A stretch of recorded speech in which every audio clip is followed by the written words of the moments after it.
বাংলাদেশ জামাত ইসলামী গণতান্ত্রিক পদ্ধতিতে জনগণের চিন্তা ও চেতনার পরিবর্তন করার প্রয়াস চালিয়ে যাচ্ছে।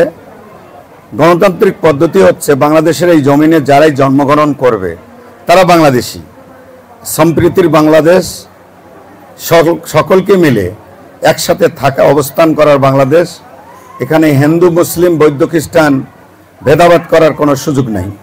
বাংলাদেশ জামাত ইসলামী এটা মনে প্রাণে চায়। আসলে একটি দেশের শত্রু, সার্বভৌমত্বের শত্রু, যারা গণতন্ত্রের উপর বিশ্বাস রাখে না, তারা বিভিন্ন সময় বিভিন্ন দাঙ্গা, বিভিন্ন ষড়যন্ত্রে মেতে ওঠে।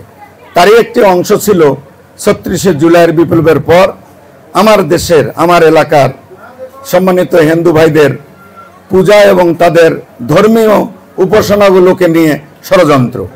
আমরা এটা বিভিন্নভাবে কাউন্সিলিং করে প্রশাসনের সহায়তা এবং আমাদের দক্ষ এবং যোগ্য নেতৃত্বের কারণে আমরা এটাই ভেবেছিলাম, আমার প্রতিবেশী, আমার এদেশে জন্মগ্রহণ করা কোনো ব্যক্তিই যেন কোনো কর্মে অন্যের দ্বারা ষড়যন্ত্রের শিকার না হয়। দেশবাসীর দোয়ায়, আল্লাহর রহমতে আমরা সেটা সফল হয়েছি।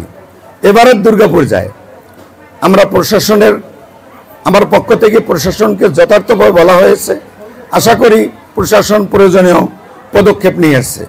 পাশাপাশি আমাদের জনশক্তিদেরকে, আমাদের নেতাকর্মীদেরকে নির্দেশ দেওয়া হয়েছে।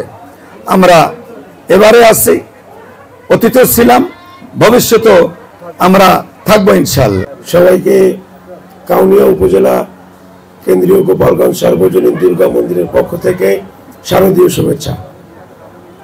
আমরা অত্যন্ত আনন্দের সঙ্গে জানাচ্ছি যে বিগত ৫ই আগস্ট পরবর্তী সময়ে যারা দুষ্কৃতিকারী এবং অন্যায়কারী দেশের বিভিন্ন জায়গায় আমাদের কাউনিয়াতে বিচ্ছিন্নভাবে দু একটি ঘটনা ঘটার চেষ্টা করেছিল, সেখান থেকে আমরা বাংলাদেশ জামাতি ইসলাম কাউনিয়া উপজেলা শাখার সম্মানিত নেতৃবৃন্দ এবং অন্য সংগঠনগুলো সকলের সহযোগিতায় আমরা সুষ্ঠুভাবে পূজা উদযাপন করছি।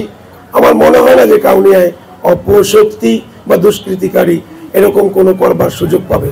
আমরা চাই আপনারা যারা আমাদের পুজোয় বিগত সময়ে ৫ই আগস্ট পরবর্তী এবং এখনো যারা আমাদের পাশে থাকছেন, আমাদেরকে সহমর্মিতা, সাহস এবং সহযোগিতা করছেন, আমরা সেটা আশা করি। আমরা চাই আমরাও বাংলাদেশের নাগরিক, আমরা বাংলাদেশে আমাদের জন্ম, এখানেই আমরা থাকব এবং আমাদের যে পুজো উৎসবগুলো আছে আমরা যেন সুষ্ঠুভাবে সুসম্পন্ন করতে পারি।